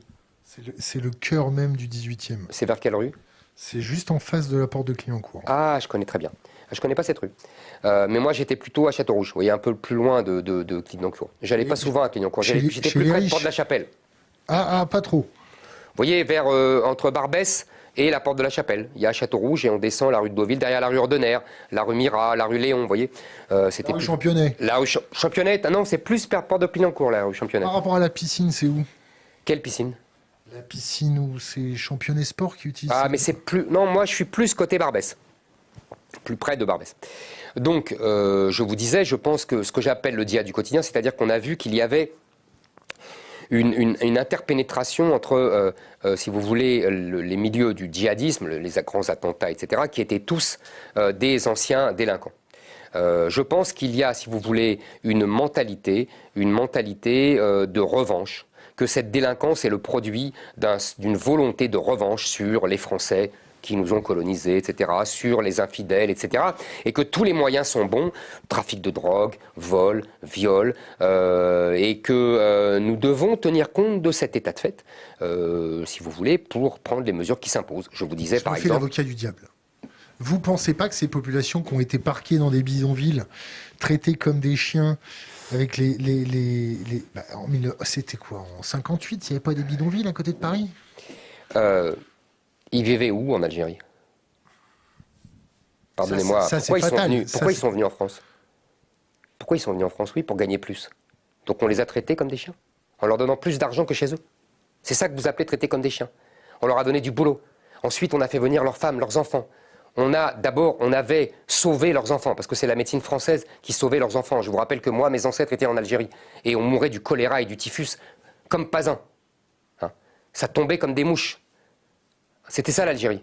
C'était un cloaque. C'était des marais incessants, et la France a assaini tout cela. La médecine française a permis à ces gens qui étaient 2 millions d'habitants en 1830 d'être 10 millions en 1962 et 40 millions aujourd'hui.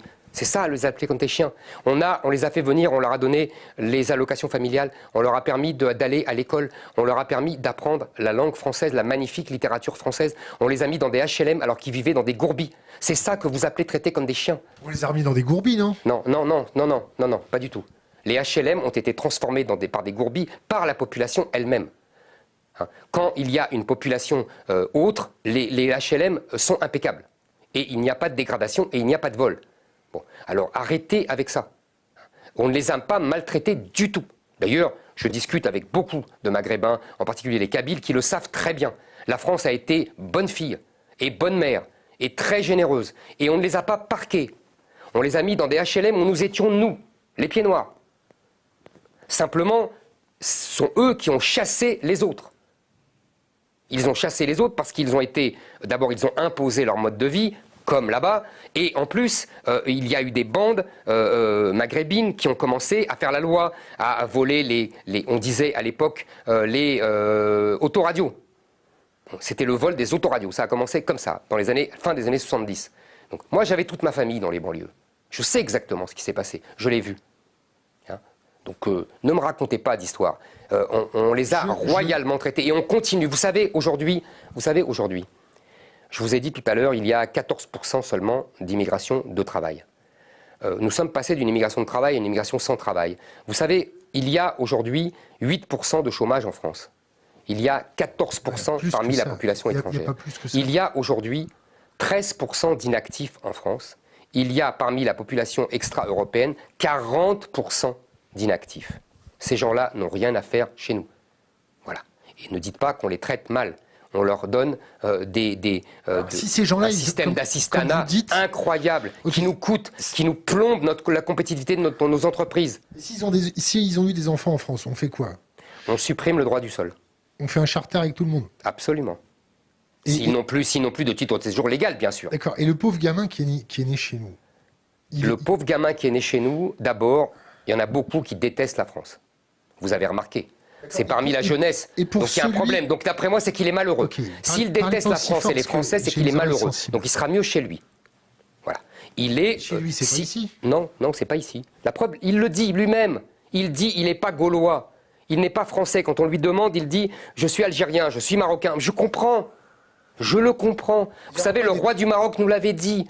Vous avez vu cette vidéo dans les années 80 face à Anne Sinclair. Il avait dit, les miens, parce que il disait comme Louis XIV, mes peuples, les miens ne seront jamais français. Vous pourrez faire tous les efforts que vous voudrez. La civilisation est trop différente.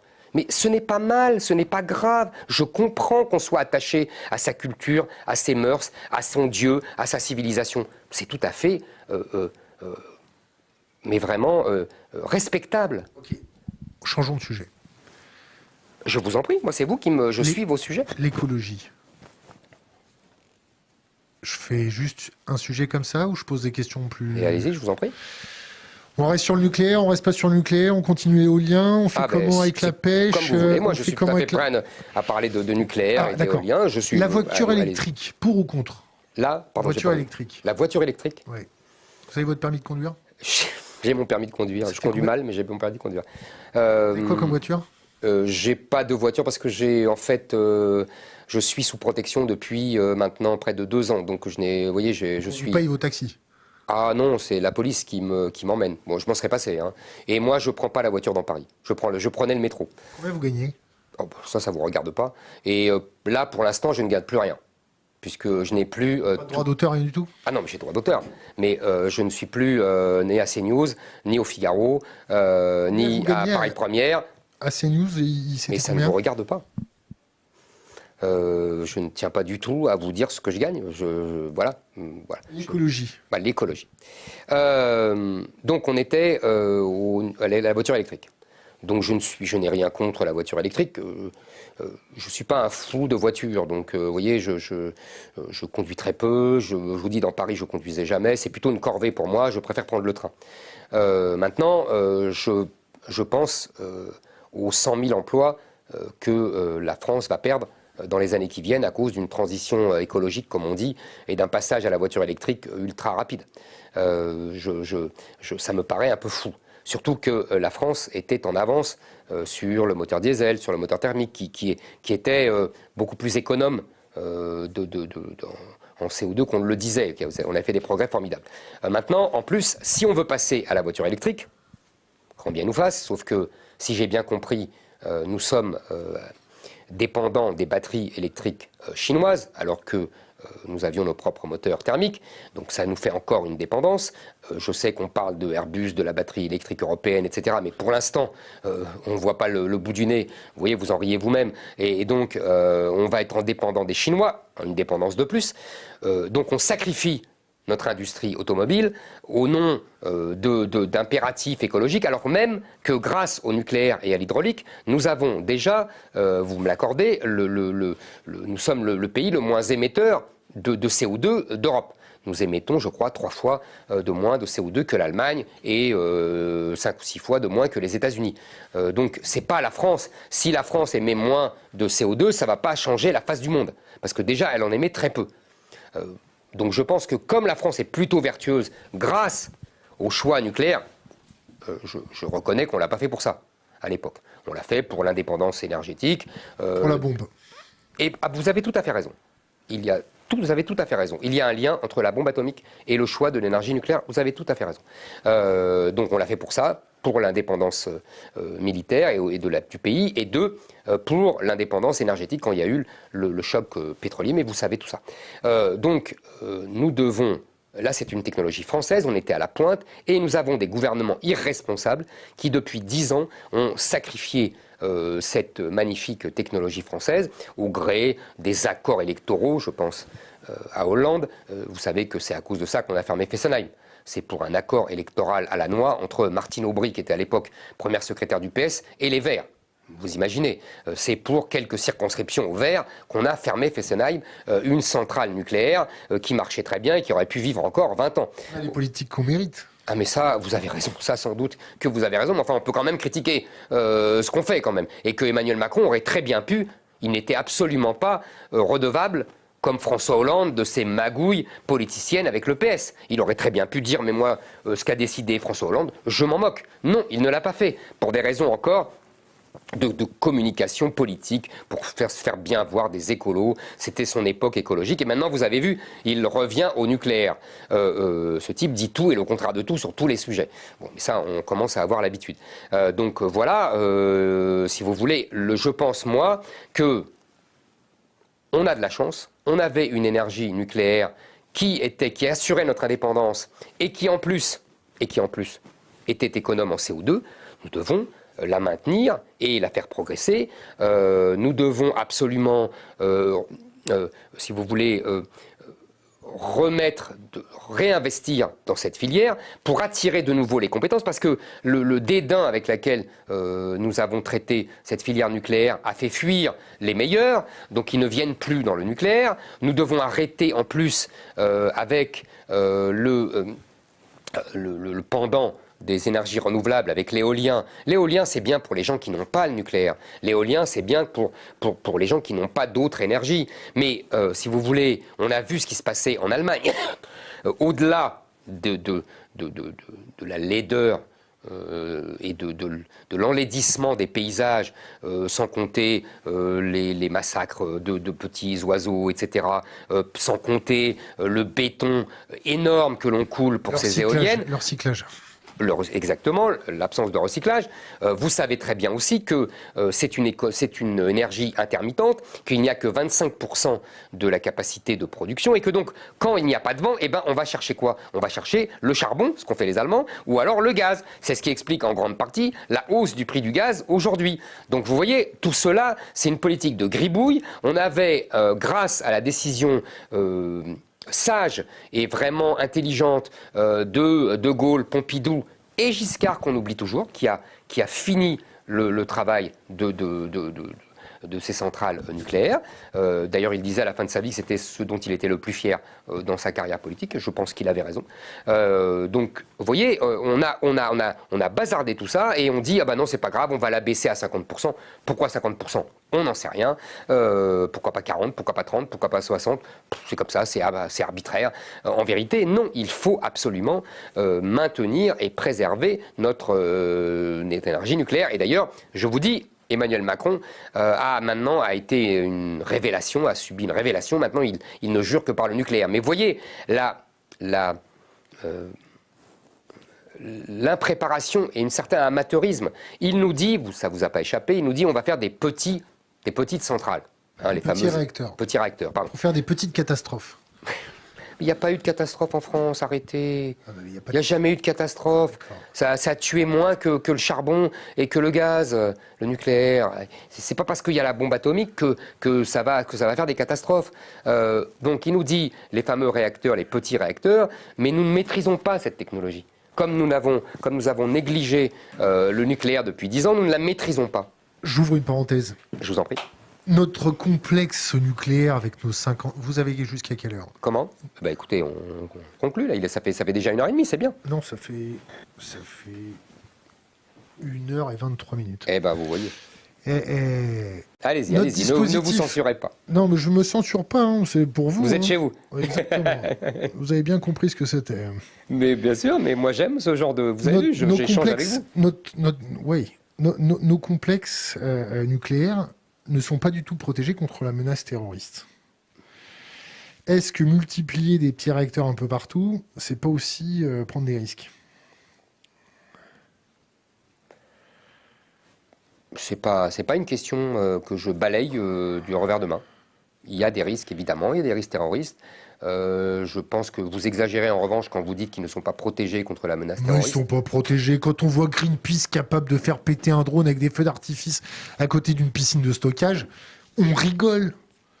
Moi, je vous prends un LRAC avec mes 2 copains, je vous fais péter une centrale nucléaire en 10 minutes. Il n'y a pas eu d'attentat, ça me paraît bizarre. Ou alors ils ne sont pas très malins, nos amis djihadistes. Ah, vous avez peut-être remarqué des choses, c'est bien.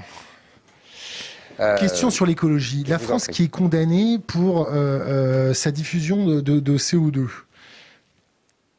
Ça vous fait quoi? Ni chaud, ni froid? L'État, c'est nous, c'est pas nous, c'est notre faute, c'est pas notre faute, c'est l'administration? C'est pas que ça fait ni chaud ni froid, c'est que je trouve ça absolument scandaleux. Je vous ai dit tout à l'heure, nous sommes le pays qui émet d'Europe, et le pays développé qui émet, je crois avec la Suède, si je ne dis pas de bêtises, vous vérifierez, qui émet le moins de CO2. En quoi on doit être condamné pour notre consommation de CO2, pour notre production de CO2? Ce qui est vrai, là où vous avez raison, c'est que notre faible émission de CO2 n'est pas seulement due au nucléaire. C'est aussi dû à notre désindustrialisation. C'est-à-dire que... C'est facile. Ben non, mais c'est vrai. C'est-à-dire qu'on a exporté notre production. Exactement. Et donc on a exporté notre CO2. Et donc notre consommation est beaucoup plus importante en CO2 que notre production. Là, vous avez raison. C'est-à-dire qu'on peut prendre le CO2 des autres. Vous avez 1000 fois raison. Donc on peut produire notre CO2 chez les autres. Comment? On peut produire notre CO2 chez les autres. Et c'est ce que je vous dis, absolument, c'est ce qu'on fait. Non, vous avez raison. Vous voyez, j'essaye d'être le plus honnête possible avec vous. On pourrait aussi agir sur, si vous voulez, les endroits où on utilise de l'énergie thermique, de l'énergie fossile. On pourrait, les logements, l'industrie. Vous voyez, on pourrait là faire un plan, là je suis d'accord avec vous, par exemple, pour isoler davantage les logements. Il y a des choses à faire. Okay. Vous avez fait votre service militaire? Non, j'avais des tas d'ennuis, de santé, un genou. Réformer P4? Ah non, pas P4. Non, pas du tout, je suis pas fou. J'ai pas fait le fou non plus, même si à l'époque c'était la mode. Mais vous savez, moi j'ai pas mal de maladies auto-immunes. L'incontinence marchait pas mal aussi. J'ai pas entendu, excusez-moi. Éric Zemmour avec le feu nucléaire, vous en pensez quoi? Avec le feu nucléaire? Oui. Si vous voulez, c'est le feu nucléaire nous permet de ne plus subir d'invasion comme juin 40.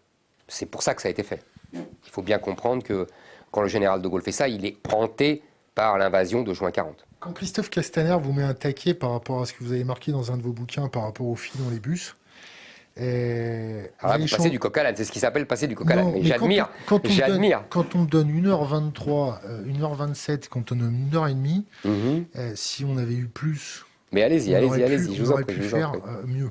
Allez-y, je vous en prie. Mais on va essayer de faire. Allez-y, on peut gratter un quart d'heure. Je ne veux pas vous censurer, je ne veux pas vous frustrer. Je sens que là, vous. Alors, je ne suis pas frustré. Bon, c'est bien. Et deux, ça nous arrange parce qu'il y a une très bonne bouteille qui nous attend. Et alors, vous voyez, c'est parfait. Alors, allez-y. Castaner. Donc, Castaner qui vous met un taquet. Mais je vous ai répondu. Non, c'est plus sérieux pour le nucléaire. Je pense que c'est, si vous voulez, c'est ce qui fait notre statut de grande puissance. C'est ce qui permet de parler haut et fort en France, et dans le monde et surtout en Europe. D'ailleurs, c'est pour ça que nos autres partenaires européens voient ça de travers, et en particulier les Allemands. Je pense vraiment que c'est un de nos atouts. Vous savez, le philosophe allemand Sloterdijk a une formule que je trouve assez jolie et assez fine. Il dit « L'élection du président de la République au suffrage universel et la dissuasion nucléaire, c'est le sacre de Napoléon et la Grande Armée. » Il est incontestable que la dissuasion nucléaire, notre arme nucléaire, est un moyen, si vous voulez, d'imposer notre puissance en Europe. C'est pour ça que nous sommes écoutés, c'est pour ça que nous sommes entendus, et en Europe, et au Conseil de sécurité, et dans le monde. Ne croyez pas que ça soit méprisable ni négligeable. Est-ce qu'il faut faire évaluer la psychologie de notre président tous les ans? Bon, non, là, vous n'êtes pas sérieux. D'accord.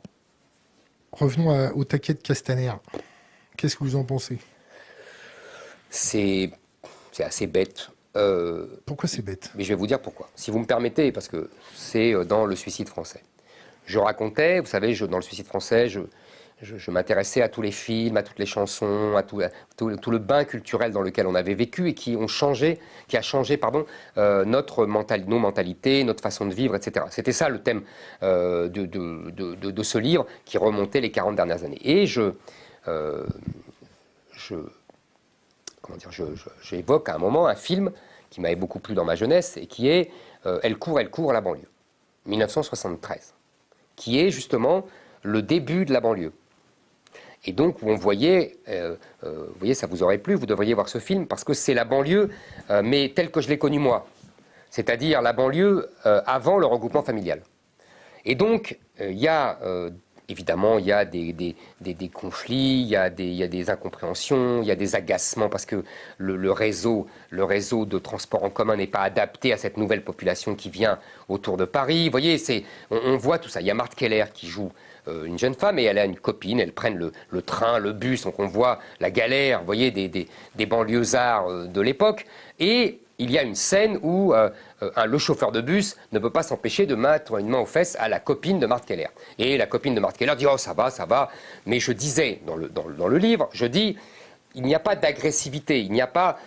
parce que nous sommes dans une société de confiance ». Et ce Castaner dit « Mais c'est scandaleux, il monte sur ses grands chevaux, j'ai 2 filles et je ne voudrais pas que mes 2 filles se fassent mettre une main aux fesses ».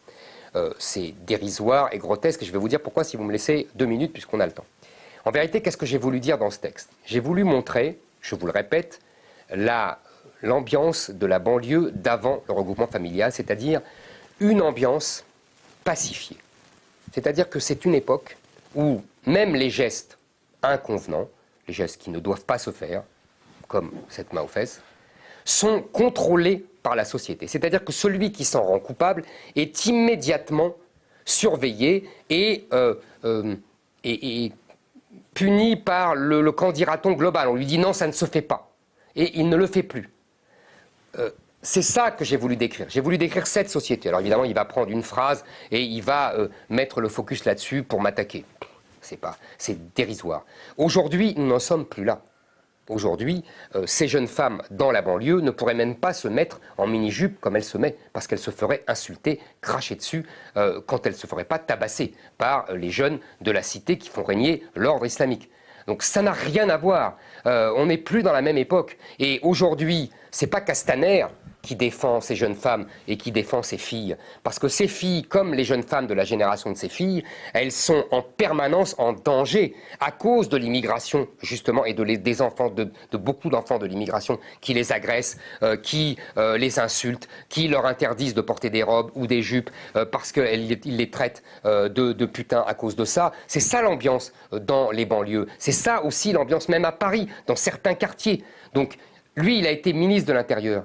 Il n'a rien fait contre ça. Il n'a rien fait pour protéger ces femmes. Et il donne des leçons en disant « mais je suis scandalisé par ce comportement ». Mais c'est lui qui est indigne. C'est lui qui voulait, en tant que ministre de l'Intérieur, mettre un genou à terre devant une bande de mafieux qui écumaient la banlieue au moment de l'affaire, vous vous souvenez, avec l'affaire Traoré. C'est lui, Castaner. Hein. C'est Castaner, ça, le ministre de l'Intérieur le plus médiocre depuis 20 ans. Et c'est lui qui ose donner des leçons.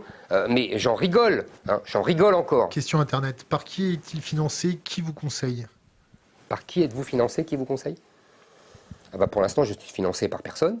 Il y a effectivement des gens qui souhaitent financer une éventuelle campagne. Et donc qui donne de l'argent aux amis d'Éric Zemmour et en prévision d'une éventuelle campagne quand je serai, si je le suis, candidat. Voilà, c'est des gens divers, vous savez, on a beaucoup de petits dons, on a des gens qui donnent le maximum du plafond, c'est-à-dire 7 500 €, et on a des gens, beaucoup, qui donnent 20 €, 50 €, 10 €, voilà. Question Internet, est-ce qu'il peut développer sur le parlementaire excessif? Ah, non, oui, c'est très simple. C'est un point d'histoire en vérité. Ce que j'appelle le parlementaire excessif, c'est ce qu'on appelait en termes de droit constitutionnel le régime d'assemblée. C'est-à-dire que nous avons connu, sous la Troisième République en particulier, des assemblées toutes puissantes, des parlements tout puissants, qui bloquaient, qui renversaient les gouvernements tous les 3 mois, et qui faisaient la loi, et qui n'écoutaient plus en vérité le peuple, et qui empêchaient les gouvernements de gouverner. Voilà, c'est la Troisième République, c'est la Quatrième République. Vous êtes plutôt Marat ou Robespierre? Marat est un terroriste, pour le coup. C'est un type qui faisait des listes et qui les envoyait à la guillotine. Robespierre est si vous voulez, c'est l'ancêtre les Jacobins sont les ancêtres des totalitaires et ils ont mis en place un système complètement fou de terrorisme totalitaire pour imposer leur pouvoir à tous les autres. Mais, il y a un mais, Robespierre a été un patriote. C'est-à-dire que quand il y avait toutes les armées d'Europe qui envahissaient la France, le comité de salut public a permis de gagner la guerre et d'arrêter les troupes étrangères. Donc vous voyez, il faut distinguer. Mais évidemment, son régime est un régime tyrannique, dictatorial, sanguinaire. Je vous renvoie au livre magnifique d'Anatole France, Les dieux ont soif, qui décrit très bien l'ambiance à cette époque. Question Internet. Quelle est la place de l'environnement dans son discours? Pour lui, allons-nous vers un effondrement écologique, de biodiversité? Et j'en profite pour envoyer une autre question. Concernant l'approvisionnement, la sécurité alimentaire de la France. Un vrai sujet. Je vous laisse commencer par ce que vous voulez. Non, mais si vous voulez, je ne crois pas à l'effondrement de la planète, à l'effondrement climatique. En tout cas, je ne pense pas que la France soit responsable de ça. Et je ne pense pas que le fait que la France... croire à un effondrement et que le fait que la France soit responsable. Croire en plus à l'effondrement, je n'ai pas la compétence pour savoir si ça va arriver ou pas. Je n'ai pas la compétence scientifique. Et je pense, en l'occurrence, moi, vous savez, j'ai l'habitude de dire ça aux écologistes. Eux, ils ont beaucoup d'ambition. Ils veulent sauver la planète. Moi, je veux sauver la France. Et en l'occurrence, je pense que le sujet majeur pour la France, c'est l'immigration et l'identité de la France. Et je pense que pour le climat, la France n'a en vérité qu'un rôle marginal dans cette histoire. Donc il ne faut pas battre sa coulpe, il faut que les Américains et les Chinois commencent. Par ailleurs, pour la sécurité alimentaire, en revanche... 6 minutes, il y a votre conseillère qui nous tape à la porte, là. On continue encore combien de temps? Eh bien, 5 minutes, on finit. D'accord. Alors, si on finit, 3 livres pour notre communauté, vous avez 3 livres à conseiller? Ah, que je peux vous conseiller, moi? Oui. Alors là, très vite, Les Mémoires d'Outre-Tombe de Chateaubriand. Les Mémoires d'Outre-Tombe de Chateaubriand. Illusion perdue de Balzac. Alors, si je peux, un grand livre, mais historique, qui est L'origine de la France contemporaine de Taine. Si vous voulez un roman, je dirais La Semaine sainte d'Aragon. Un conseil pour les jeunes générations, une bouteille à la mer. Un conseil pour les jeunes générations, défendez votre identité, défendez votre culture. Le peuple français a été un très grand peuple, il est un très grand peuple avec une très grande histoire. Notre rôle, notre responsabilité, votre rôle, votre responsabilité, puisque vous me demandez de parler aux jeunes, c'est de perpétuer cette histoire glorieuse et magnifique, cette culture admirable. La prochaine fois, s'il y a une prochaine fois, il n'y a pas de limite de temps chez nous. J'avais bien compris. Ben, là, vous avez mis des limites. Là, c'est moi qui mets la limite. Ouais. Faut savoir, vous savez, il faut savoir terminer. Vous savez, vous connaissez le mot de Thorez. Il faut savoir terminer une grève. Donc, il faut savoir terminer une émission. D'accord. Allez.